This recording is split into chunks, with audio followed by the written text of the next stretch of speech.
everybody, I'm here with Al. What's up, guys? My good friend Manny. And we are at episode 1, season 1 of ADHD Book Club. A book club for those who don't have the attention to read an entire book. We're going to be doing book reviews at random places and random books. ADHD Book Club also stands for acronym ABC. ABC. Always be closing. Always be closing. And I'm going off on a tangent. All right.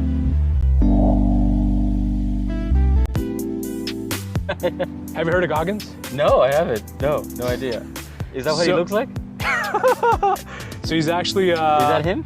It is. So his book never finished. I've been starting to add in reading, implementing into my life, maybe in the past year. I've read in the past year more books than I've ever read in my entire life. Okay. Typically, I read like 20 pages a day. This book I read in 7 days. I couldn't put it down. Okay. So I would smash through chapters, smash through pages. David Goggins is a retired Navy SEAL, Okay. combat veteran. He's, I think, the only military personnel that I know of in history to go through Navy SEAL training, Special Forces, Army Ranger training. Okay. And Navy SEALs, he did it 3 times. He went through the training 3 times. Why? Just because Just he for wanted. fun? Yeah, he wanted it to suck that bad. First time, I don't think he got through. He got injured out. So it took him 2 more times until he was able to successfully become a Navy SEAL. And then he went through Army Ranger training. And then in the book, though, he ends the book with basically saying that he's never finished, and now he's a smoke jumper. So he's part of, if you can imagine, like the forest fires. Right. He basically is a smoke jumper. They deploy and jump out of planes and roll into the ground, Exactly. Yes. like off a helicopter. Yes. And they just start chopping wood or whatever that they do. Okay. And so this book was very inspiring for me. It was very motivating, Okay. and just let me know that whenever What is the book about? So the top 5 key takeaways for this book. The summary of the book. Let's begin with that. While I search for that, can you please just give us a quick intro into the book that you'll be sharing today? Yeah, I read this a long time ago. I Okay. think maybe college. Yeah. It's called The Trusted Advisor. Nice. It's got 3 authors, Maister, Green, and Galford. Who? Maister, Yeah. Green, and Galford. Got it. Have you heard of this book before? No, I haven't, man. Okay, so it's basically the blueprint on how to earn trust, not only in it was focused to your clients, Sure. but I have put it into use into every aspect of my life, like dealing with the person from the coffee shop all the way to my lawyers, to having a meaningful conversation with my wife or with my friends, and of course my clients. But it just gives you a template to follow on how to build trust, and the top 3 things that the book throughout the book is that the theme is being consistent, being transparent, and being honest. Yeah. So, for example, not knowing an answer to something, it's okay. Be honest and transparent to it. And when you say, I'll get back to you by Friday with an answer, make sure that you are consistent and you reply by Friday with an answer to that person. Sure. And slowly but surely you'll build trust through those 3 pillars. But there's a bunch of gems in here. I could go on forever. Ideally, who do you think would benefit most by reading that book? For example, both you and I are in the service industry. Right. So we're actually going to be trading books at the end of this conversation. And I would obviously benefit a great deal by reading that book. Yeah. Because I'm looking to implement a lot of those key points that you said you were able to take away from that book into my business and my life in order to serve my clients better. Right. Right? And so who else do you think would benefit from reading that book? Good question. I would think that it's not necessarily a industry or a skill set of person. I think it's just anybody who just wants to build meaningful relationships, be it with, again, your client or your spouse. Maybe someone that doesn't have that high of an EQ skill, or doesn't know how to, communicate well their feelings or emotions. Sure. This book will definitely help. Yeah. It definitely helped me communicate with my supervisors when I had, the corporate gig. Yeah. It helped me communicate to my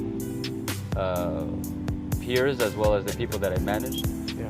And it just gives you tools on how to be an effective communicator and create that lasting relationship that is just not as transactional as what we're used to. Sure. It gives that human touch to that email. Yeah. So, Makes sense. Yeah. So from the mailman to a lawyer could Yeah. use this book. That's Does awesome. that answer? It does. Now, maybe a bit of a deeper question. Okay. I know we were going to go off my summary, but since we're on the topic anyways, Okay. we're flowing well. This is not scripted, by the way, right? So we're just going with the flow. No, we are not scripted. Like I said, I've only been reading for the past year or so, but I know that you've You've been gone reading. very far. You just Yeah. just learned at You're No, 39 now. No, I just started implementing reading at least 20 pages a day of a Oh, book, right? And I hold myself to that Okay. daily, right? Whoa. And so I just did that though a year ago. Okay. Right? And like I said, I crushed many books, more than I ever have in my entire life in the past year. But then I know that you've been reading books for a long time, Yeah. right? And I know that you enjoy it. I didn't enjoy it before.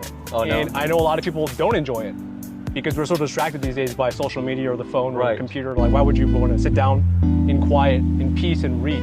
Right. You can't even concentrate to do that. Correct. What benefits have you seen during the long term of you just picking up a book and reading? And is it more important to just read and understand the information, or is it most important to read, understand, and implement what you learn from the book? Sure. I'll be honest. My focus is horrible, and this is why I suggested the title of our book club here, ADHD book club. Yeah.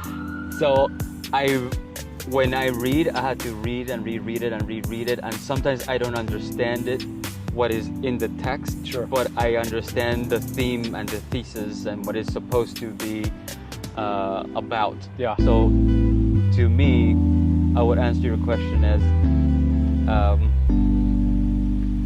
if you could get the sense of what the book is trying to give you, then that's good enough. The benefit to me, it just gives me some peace of mind. Yeah. I always like to quote people that I read about in my meetings, because it also builds trust that you are a knowledgeable person in different areas that they might not think of. For sure. So I like to use that just to create more connections. The more I read, the more possibilities of connecting with someone I have. Yeah. And then last question on my end for now is obviously there's Audible, right? So you can listen to Yes. books. Do you find that you retain information better when you're listening or when you're reading? Dude, I tell you, because of my lack of focus when I read, I get the audiobook and then I read at the same time. That's what I So heard I'm too. listening Yeah. and I'm reading at the Yeah, same yeah. time. That's what seems to help me too. Yeah. There's only one book that I purchased, the Audible and the book. It was Real Estate Millionaire Uh-huh. by Gary Keller. And I went through that book pretty quickly and I comprehended everything that I listened and I read. Correct. And I also went through it with some of the pages with the highlighter. Yeah. But I heard that's not really helpful. I got highlighted everywhere here. Oh, okay. So you do that too? Yeah. The most common failure is building trust is the lack of intimacy. Wow. The most common failure in building trust is the lack of intimacy. That's So interesting. what that means is you gotta show yourself a little bit vulnerable, Yeah. and you gotta be sincere and honest. Remember, transparency, honesty, consistency. Yeah. So if you wanna build trust, it's okay to be, professionally intimate in the conversation. Yeah. So So because that's the thing I highlighted. What else do I got here? And on that point, like in my life, in business, I have that problem where sometimes I get too intimate. I feel like sometimes I'm too empathetic to a point where I emotionally get involved, and I'm so involved with the clients that I'm serving, where if something goes wrong or an obstacle we face, I tend to get easily derailed. Okay. So I've learned, I guess, to become somewhat numb. Like I explained to you my situation earlier this morning, what happened, and then yesterday, the deal that I'm working on. Yeah. And the old me would have been like, I would probably cancel this meeting. I would be in such a bad mood that because not only in a bad mood for what happened, but because I'm so disappointed and sad that I got my client buyer so happy, and then I got him on an emotional roller coaster, telling him that he was denied, then accepted, then back to denied. And so, but now I've learned to be somewhat numb, so I'm able to carry on. Okay. That's what that sentence means to me. Okay. Yeah. Okay. What do you think? You see what I'm saying? I think I understand. Like that basically. But how is that being intimate? That's the thing. I have found the balance now of how intimate I would like to be, because I felt like before I was too intimate, where I felt I took everything too close to heart. Okay. And it ended up hurting me. Got it. But maybe I think could be just emotional attachment to the outcome. Yeah. What this is saying is be more intimate with the person you want to build a relationship with. Sure. Correct me if I'm wrong, what you mentioned was more about how you were feeling about yourself and how you made the other person feel in your head. Yeah.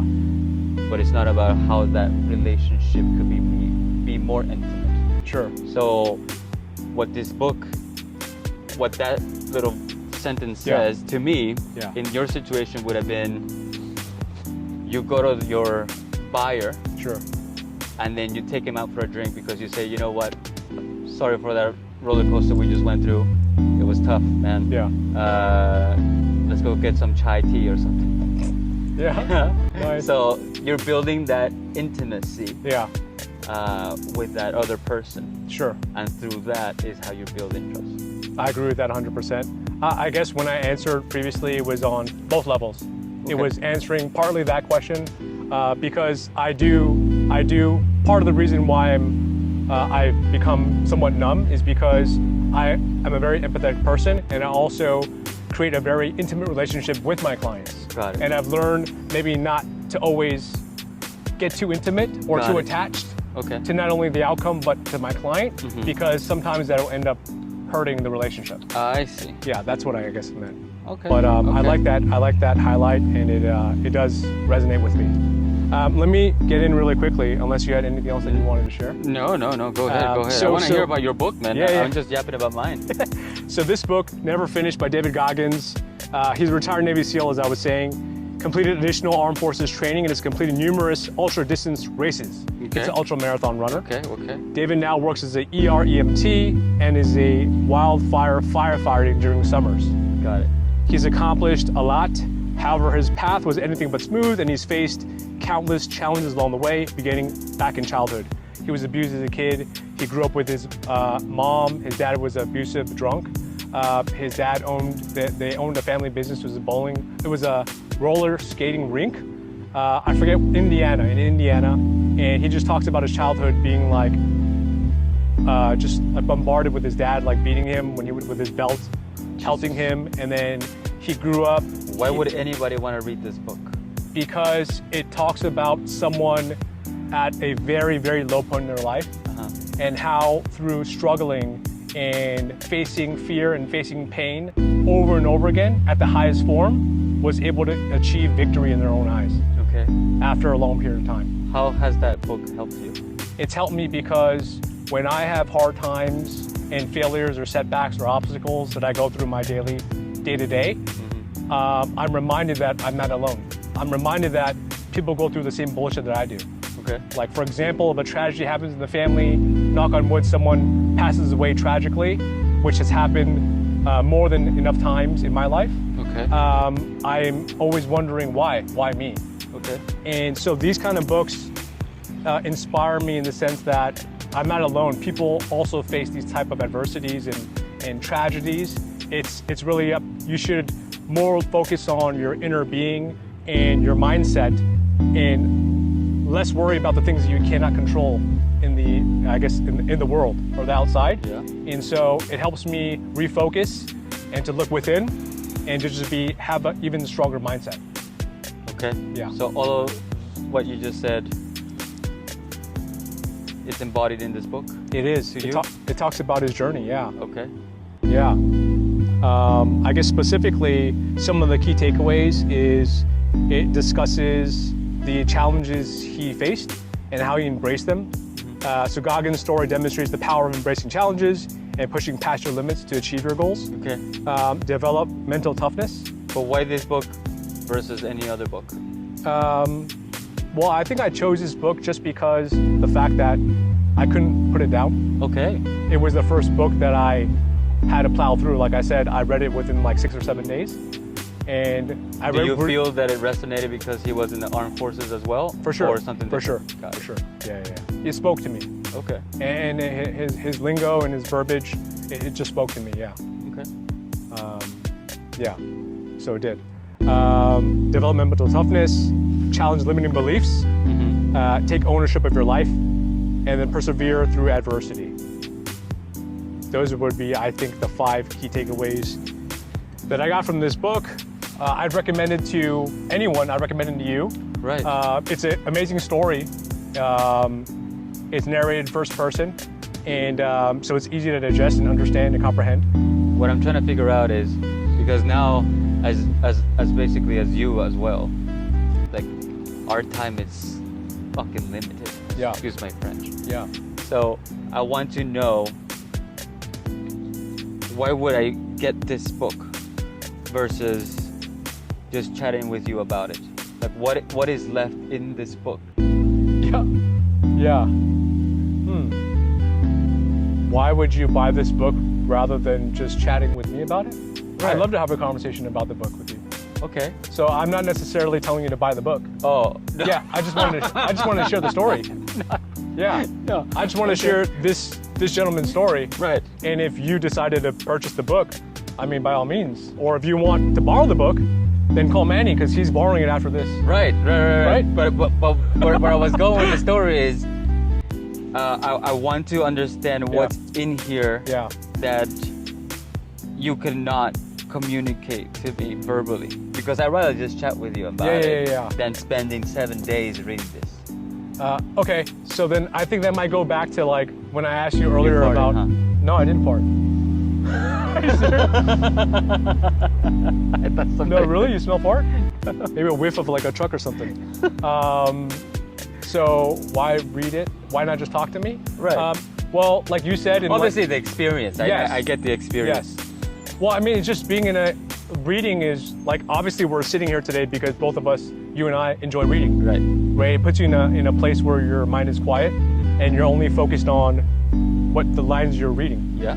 In order to comprehend, which does a lot for you, which does a lot for me in my mindset, because I'm not distracted by a baby crying, or I'm normally in a quiet place. I'm not looking at my phone. I'm not responding to texts or emails. Right. And I'm just focused. It's just me, my mind reading a book. Okay. And I'm just enjoying the book. Okay. And so I think if you wanted to ask me questions about the book, sure, I can explain to you, I guess, my takeaways, but it's not the same experience as reading it. Right. Yeah. I don't know if that answered your question. Yeah, I think it was a bad question then. So I'll rephrase the question. Yeah. What's in this book that I cannot get from any other book that is an autobiography by a person who went through hardship, who did better, and now was better off because of their life journey? Because I could Google about 800 of those. Sure. Right. I think for me it resonated really well because he was in the military. Got it. And I think that's the biggest thing, right? Got it. He, like I told you, he is the only person that I know that went through Navy SEAL training. Right. It was either 2 or 3 times, in addition to Army Ranger training. Right. And now he's a wildfire smoke jumper. Right. And I think he's in his late 40s. Still doing it. Still doing it. Okay. Still doing the damn thing. Like he can't not do it. He Right. wants to face fear and face pain Got it. every day. Good And Lord. he's an ultra marathon runner, right? Right. He hates Yeah. running. He absolutely hates running. Okay, put it this way. Before he decided to join the Navy SEALs, I think he had to drop like 60 or 70 pounds in the Navy SEALs. I think he had to drop like 60 or 70 pounds. And at the time, I forget what time period, but there were only like, I don't know, like 5 or 6 active duty African American Navy SEALs. Okay. So he was already facing adversity there, right? He was working for Ecolab. He was like 250 pounds. Okay. He was a big guy, unhealthy big guy, right? And working for Ecolab like a pest exterminator. And he just one day he had enough. He's like, I'm a piece of shit. I'll admit it. And he started doing the things that he was extremely afraid of, which was being confident, standing up to himself, all those things. And then he decided, it's just an amazing story that's very inspiring that I can relate with. Okay. Got it. Yeah, pretty much. Deal. Yeah. Looking forward to reading it. I think you'll really enjoy it. Thank you. Well, yeah, I mean, is there anything else that we wanted to share? Or? Okay. Here's another gem here. Reputation before revenue. That one I like. That one I like. That mindset is you have to build yourself up before you start even thinking about it, how to make revenue from this relationship. Yeah, I can resonate with that. Revenue. No. Reputation. Before revenue. That basically sounds like to me is exactly what we try to embody, which is detaching ourselves from the outcome. Like, I can't Being let selfless. what happens to me during the day or with a deal gone south ruin the way I treat another one of my clients, because they don't deserve that. And my reputation is everything. Yeah, hence making this video with a really good friend of mine, right? And we're just being ourselves, being real. And we know that by being transparent and I guess honest and showing our faces in the way we are, it means a lot and people can tell. People can read through your bullshit. Right. So I try my best always not to bullshit.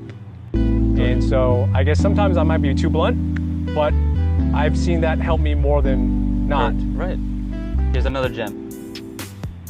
People usually commit for one of two reasons.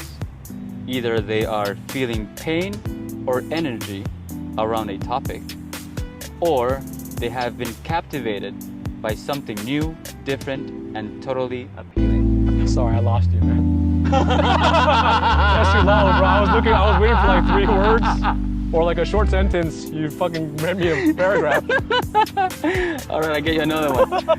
Focus on descriptive sentences. Okay. There you go. Ask questions about things like benefits, end states, or outcomes. How does this benefit you? Or how can we make this add value to you as a human, as a person? Can I share how that applied to me, I guess? Yes, Or of course. How I took that? Of course. So I know that when I became a realtor about 2 years ago, I was talking all the freaking time. Right. I learned to shut up Yes. and ask questions. Yes. And so that's what that means to me. Yes. Because I'm not trying to sell anything. I can't force a seller to sell, nor can I force a buyer to buy.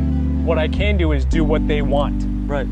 And the only way I'm gonna find out what they wanna do, or if it even makes sense to work together, is to ask them questions. So, Perfect. now I shut up and I ask questions. You ask question, which is funny. This is what I was just looking at. The advisor who listens passively, using only is sending a message that only the rational content matters, that the feelings of the one conveying the information are irrelevant. So you're not getting the feeling or what you do by asking questions. You don't set the emotion thermometer or mood in the discussion. Yeah, So you don't build that trust. Trusted advisor. it's awesome. Okay.